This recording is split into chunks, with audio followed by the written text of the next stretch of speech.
ఈ మధ్యన మరి మనం ప్రతిపక్షంలోకి వచ్చిన తర్వాత కొంతమంది మాట్లాడుతూ ఉన్నారు, ఇష్టం వచ్చినట్టుగా మన నాయకుడిని తూలనాడుతూ ఉన్నారు, ఇష్టం వచ్చినట్టుగా వ్యాఖ్యానాలు చేస్తూ ఉన్నారు.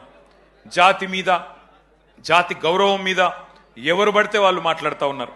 నేను వారికి అందరికీ ఒకటే చెప్తా ఉన్నా, తెలంగాణ మట్టితో మమేకమైన వాడికి, తెలంగాణ మట్టితో మమేకమైన వాడికి, ఉద్యమాల ఉగ్గుపాలు తాగిన వాడికి, ఆత్మగౌరవ పోరాటంలో కలిసి అడుగు నడిచిన వాళ్ళకి మాత్రమే జాతి అంటే ఏంటో తెలుస్తుంది, జాతి గౌరవం అంటే ఏంటో తెలుస్తుంది. సకల జనులు స్వరాష్ట్ర సమరంలో తెగించి కొట్లాడుతున్నప్పుడు, ప్రాణాలకు తెగించి మన నాయకుడు నిరాహార దీక్ష చేస్తున్నప్పుడు, సమైక్యాంధ్రవాదుల సంచులు మోసే సన్నాసులకు జాతి తెలియదు, నీతి తెలియదు, గుర్తుపెట్టుకో. లాఠీ దెబ్బలు తిన్నోళ్లకు, జైళ్లకు పోయినోళ్లకు, తుపాకులకు ఎదురుబడి నిలబడ్డోళ్లకు జాతి అంటే, జాతి అస్తిత్వం అంటే ఏంటో తెలుసు. ఉద్యమకారుల మీదికి తుపాకులు తీసుకొని ఆ రోజు దాడికి వెళ్లిన ద్రోహులకు జాతి నిర్వచనం ఎట్లా తెలుస్తుంది?